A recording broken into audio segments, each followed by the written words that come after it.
Now, if we hit someone, he might hit back. He might hit in return. Or else, if the other person is not powerful like us, not brave like us, not strong like us, he will remain quiet.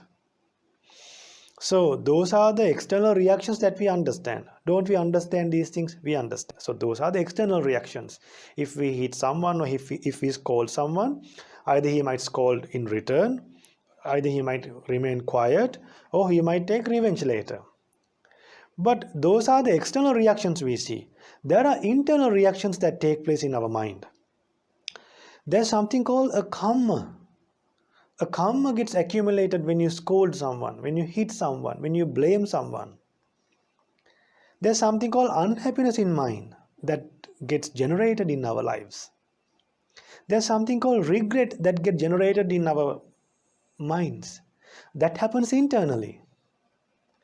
To overcome that regret, to get rid of that karma in future, we need to have a protection.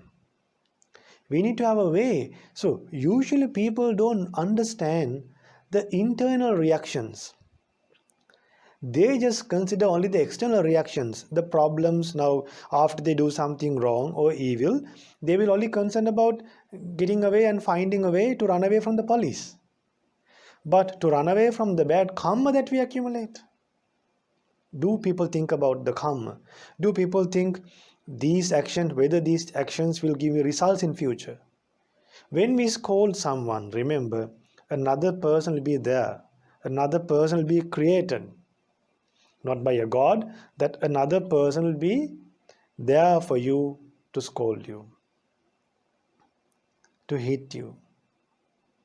That phenomena, that nature, if we don't understand, if we don't realize, if we are not aware of that true nature, how things work in this world, we will live according to our wishes, according to the way we want, but not to the reality of life. We won't live according to the reality of life, how things works. So there's rich and poor in this world. There's beautiful and ugly people in this world. So if we are beautiful in this life, in next life we can become ugly. Some people are short-lived, some people are long-lived. Our lives are unpredictable. So we should be concerned about those things. What makes us to live long? What makes us to live short? So we should live with this awareness. So mindfulness is a great quality that we can practice in our life. Once you have mindfulness, your entire lifestyle changes. And also, I would like to remind you now, this great mindfulness, the ones who live without mindfulness, the ones who does not know the value of mindfulness, the ones who are not aware of mindfulness, once they become powerful, if they are very wealthy, what happens? They don't respect others. The moment they get extra money, the moment they become influential and powerful, the first good quality they give up or they loses is becoming humble and respecting others. So there was one person, a prince. This prince, when he was going to the royal gardens, he saw a Pacheka Buddha. So that Pacheka Buddha was without disturbing or harming anyone. He was going on his way to find food. He was not a trouble to others.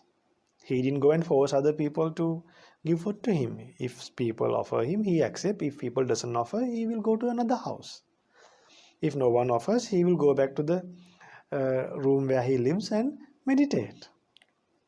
But this prince who saw this Pacheka Buddha, now you might be wondering who are Buddhas and Pacheka Buddhas and Arahants. So Buddhas, they realize the Dhamma without a guidance of a teacher, and they preach it to others, and they ordain monks and they become Arahants.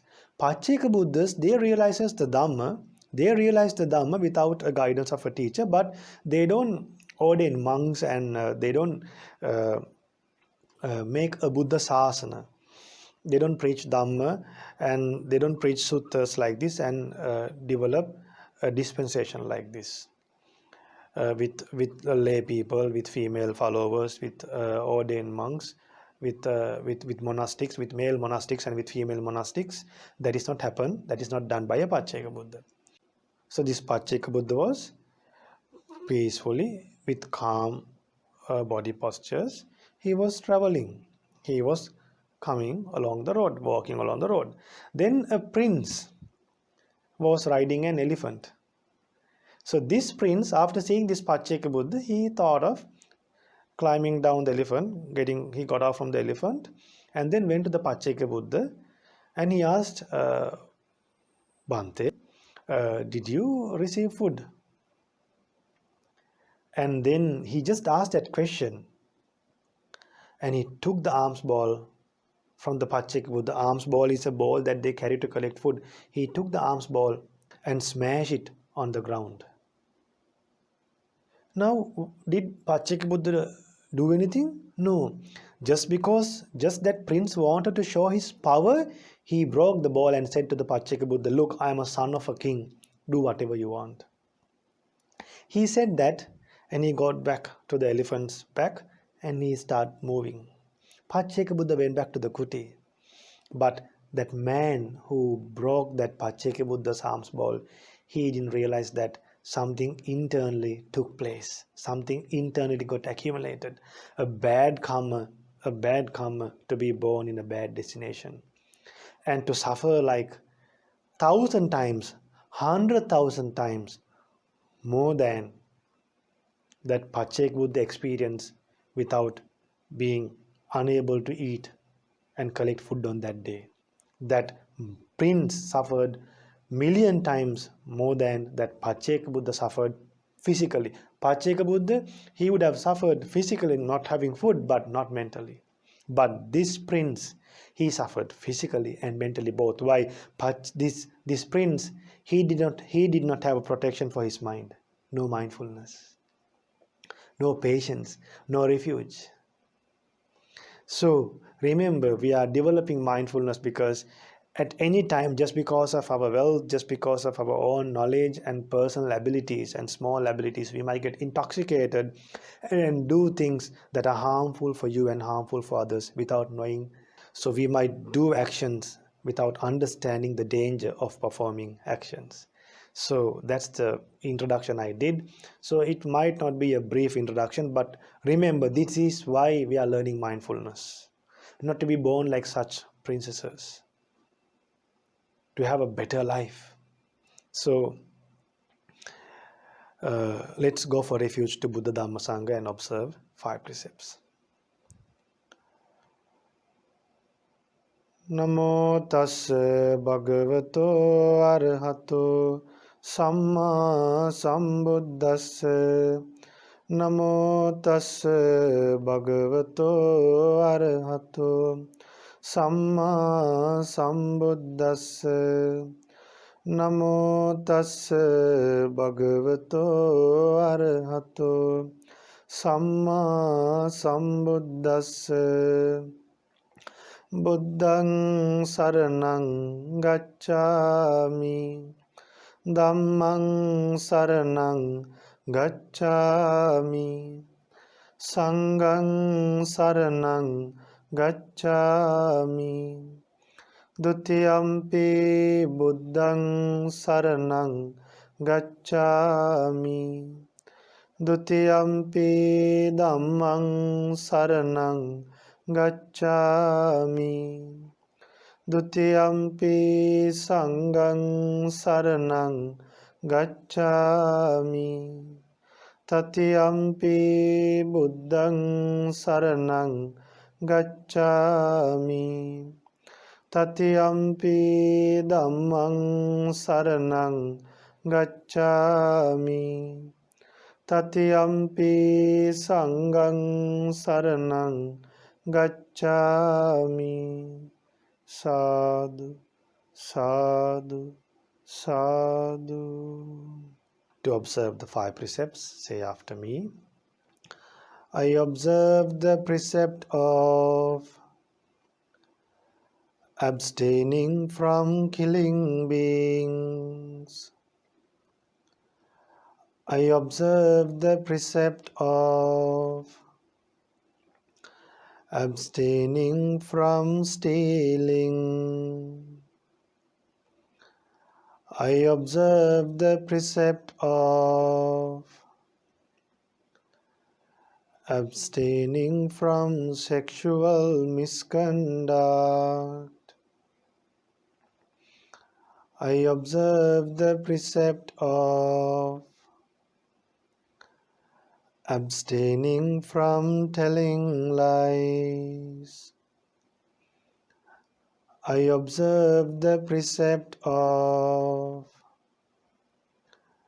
abstaining from taking intoxicating drinks and drugs.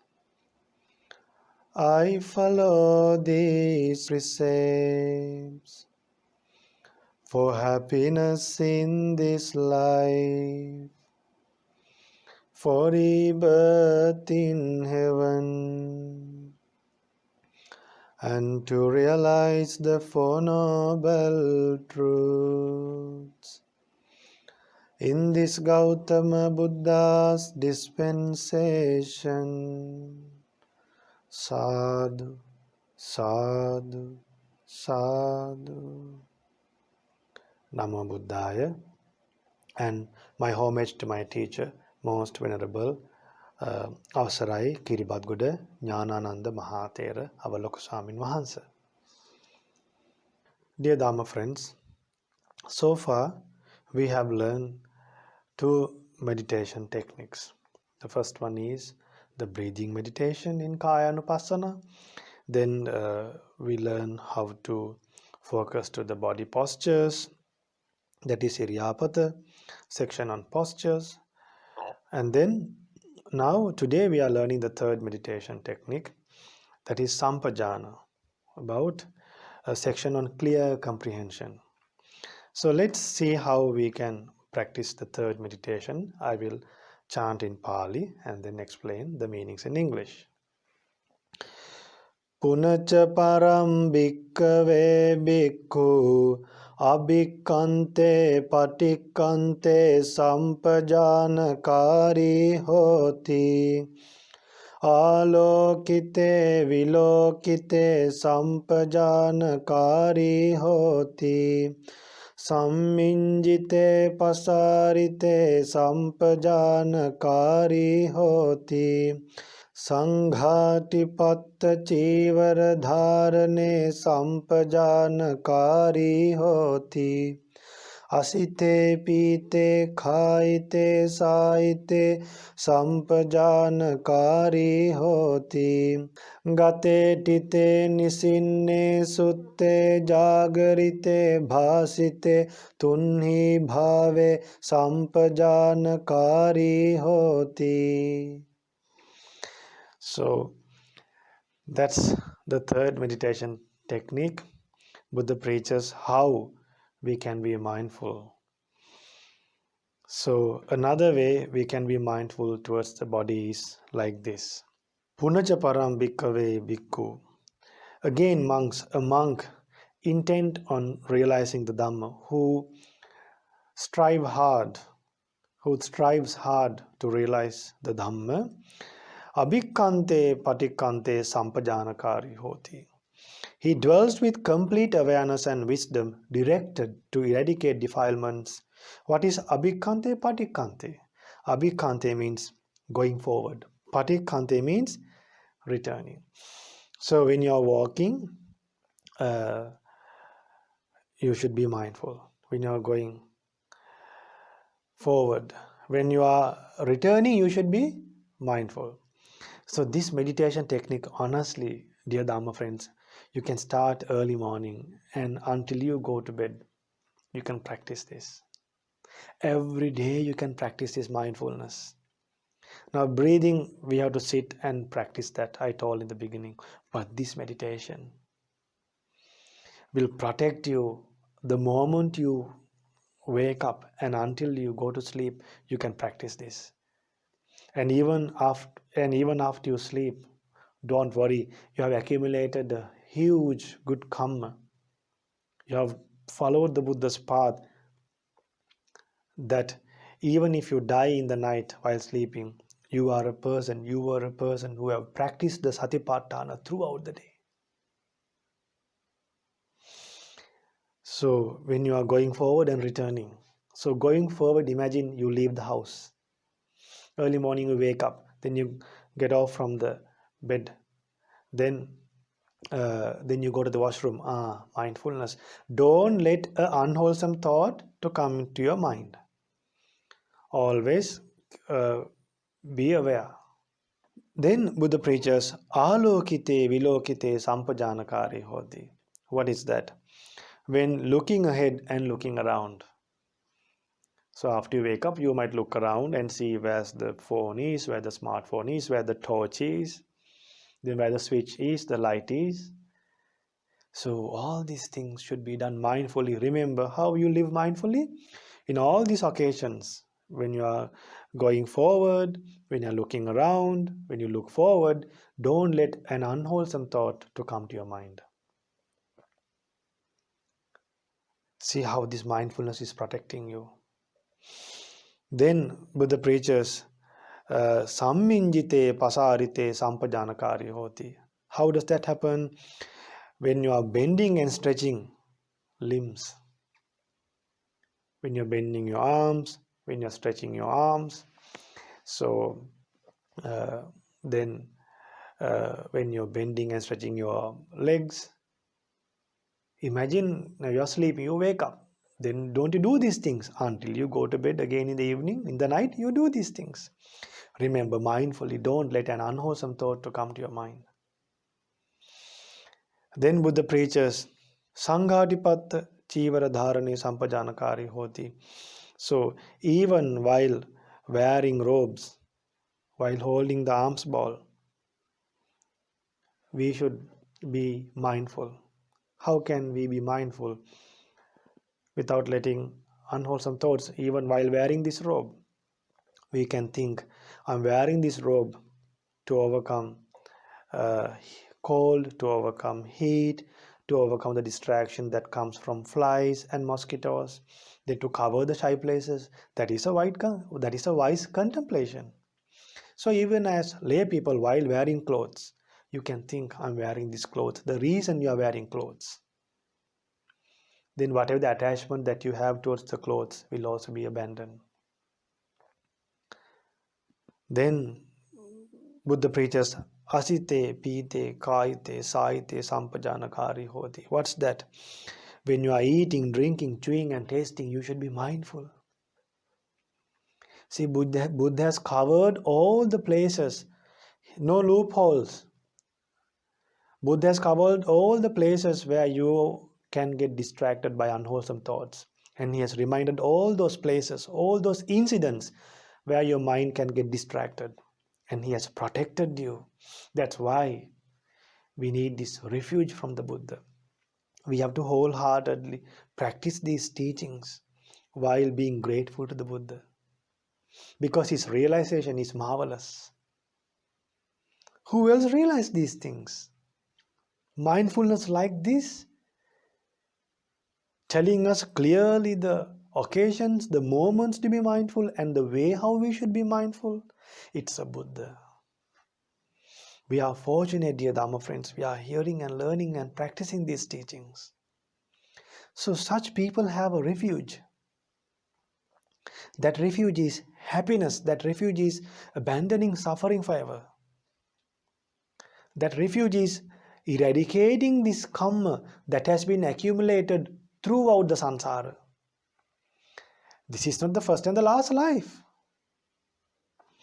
Fortunately, if this can be the last life, that is wonderful if you can attain Nibbana. But remember, this is not the first life. We have been coming in an endless journey. Buddha has preached the amount of tears we have shed when our mother passed away, when our father passed away. It's more than the great ocean.